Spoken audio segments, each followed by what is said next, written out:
Belanja pakaian sudah, muter-muter gak jelas juga sudah. Kini waktunya pulang ke rumah. Apalagi sekarang waktu sudah agak sore, yang mengharuskan kami segera menunaikan sholat asar. Marsita Syakila, nama wanita itu, kini telah berada di rumahku bersama kami.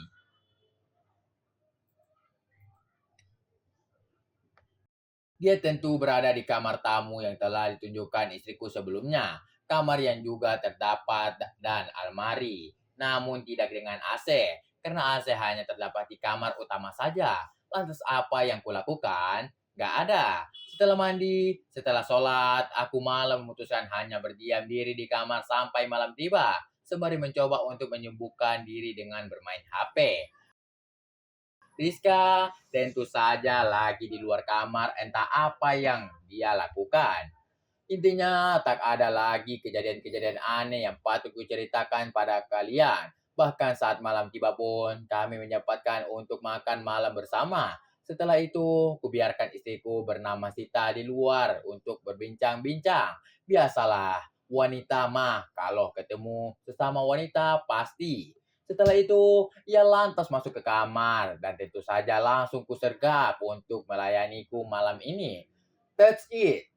Jadi ku skip saja kejadian ini sampai keesokan harinya ya. Aku memang telah terbiasa bangun sepagi ini dan langsung memutuskan untuk keluar rumah sekedar berolahraga pagi.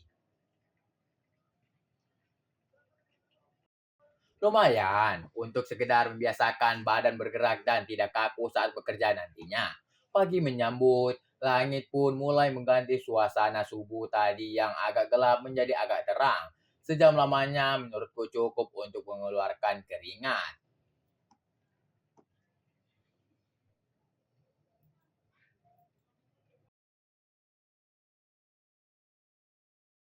Apalagi hari ini aku harus kerja. Bukan waktunya libur seperti kemarin yang kebetulan bertepatan dengan tanggal merah libur nasional. Aku mengenyit ketika tiba di rumah, di mana di teras tidak kulihat motor NMAX-ku di sana.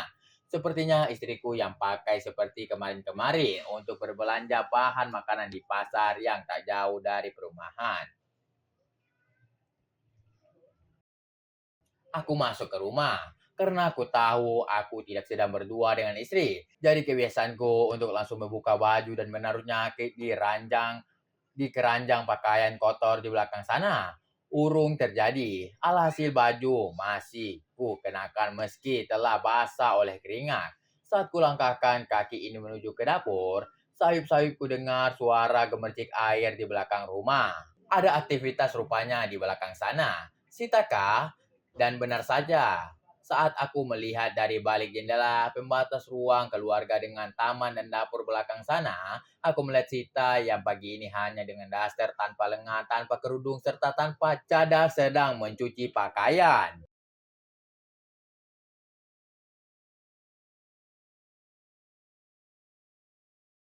Aku segera menahan nafas saat pandanganku malah tanpa sengaja mengarah pada bagian.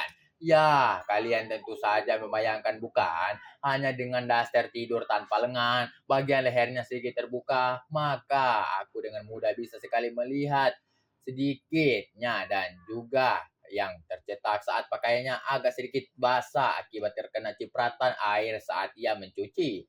Aku malah sampai menelan ludah saat tatapanku tak berpindah dari sungguh tak dapat kupungkiri. Istri sepupu Rizka ini nyaris sempurna. Jenak berikutnya saat ia lagi bergerak tiba-tiba saja dasternya tersingkap hingga memperlihatkan separuh kulit hanya yang halus dan putih mulus. Saat dia menunduk bergerak memindahkan pakaian, aku bahkan bisa melihat bergoyang-goyang pelan. Sekali lagi aku menyaksikannya dari balik jendela ini. Hanya bisa menelan ludah. Ukurannya sepas yang nyaris sempurna. Bahkan jauh lebih sempurna dari istriku. Sambil terus tak mengalihkan pandanganku, imajinasiku makin liar, makin tak menentu arahnya. Kejadian berikutnya, tiba-tiba saja bagai mendapatkan durian runtuh, Sita tampak celingak-celinguk terlebih dahulu. Kemudian tanpa kuduga, wanita itu langsung mengangkat dasarnya dan segera mencopot dengan amat sangat cepat untuk ia cuci sekalian. Kejadian itu, mata liarku ini malah sempat menyaksikan proses itu tanpa berkedip. Yang alhasil secara tak sengaja juga aku bisa melihat. Sungguh, aku spontan tercekat, nafasku juga terasa seakan berhenti. Bagaimana tidak, meski cuma sekilas, aku bisa melihat seluruhnya. Gusti, ampuni hamba, karena telah lancang menyaksikan hal tersebut. Melihat benda sakral yang tak sepantasnya kulihat.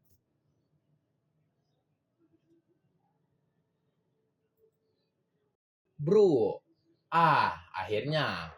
Akhirnya ada juga yang menghentikan aktivitas tak beradabku ini. Kudengar suara motor Nmax mulai masuk ke dalam garasi. Itu tentu saja Rizka, istriku.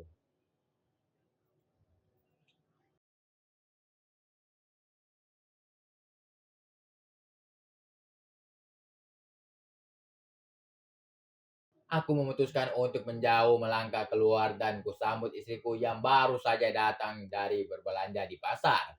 Istriku baru saja membuka pintu rumah. Eh, ia terpekik terkejut saat dengan cepat aku menarik tangannya, menyeretnya ke kamar.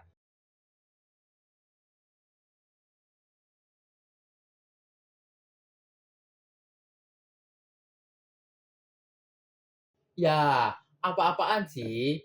Dia protes saat tiba di kamar. Aku langsung memaksanya untuk terjatuh di atas. Tanpa basa-basi lagi, aku segera.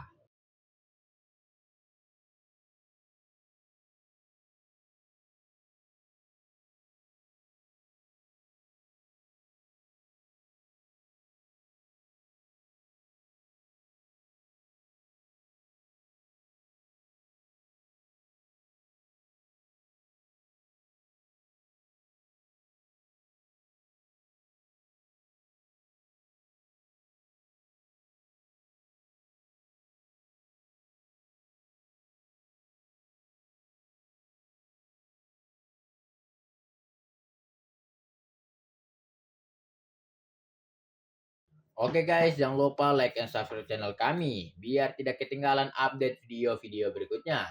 Jika ada kekurangan, saya minta maaf. Dan jika ada kelebihan, tidak usah dikembalikan karena saya orang yang ikhlas. Terima kasih.